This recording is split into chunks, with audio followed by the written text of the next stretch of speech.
आता गाडी आपण चढला उठवायची. ओके, आता ब्रेक पाय दिलास, पाठीमागच्या आरशामध्ये बघायचं कोण आहे का. आता हाफ क्लच म्हणजे काय की त्या ब्रेकच्या देवाला क्लच आणायचा. जर क्लच सगळा सोडलास तर गाडी बंद पडणार. आपण काय करतोय, रेग्युलर उठवाय गतीने जातोय आणि सगळा क्लच हळूहळू वर आणतोय. सगळा क्लच वर आणायचा नाही. सगळा क्लच जर वर आणला तर आपली गाडी बंद पडते. मग एक 70% वर आणायचा आणि ब्रेक हलकासा उचलून बघायचा की गाडी माझी पाठीमाग जाते का. गाडी पाठीमाग जाऊन दे, म्हणजे अर्थ जो परत ब्रेकवर पाय ठेवायचा आणि राहिला 70%चा जे क्लच धरलाय तर थोडासा क्लच वर घ्यायचा. पूर्ण गाडी व्हायब्रेट झाली पाहिजे. मग ब्रेकवरचा पाय आला तर तसा अंतराळी राहतो का बघायचा.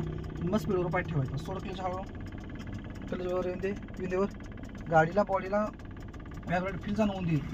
सोड क्लच, नाही अजून क्लच व्हायब्रेट झालेलं नाही. आता बस ब्रेक उतर पहिला, हा थोडं स्पीड घे, हळूहळू स्पीड व्हायचं आणि क्लच हळूहळू सोडायची. गाडी पुढं जाऊ दे हळूहळू. परत थांबताना परत हलकासा ब्रेकवर पाहिजे क्लच आप.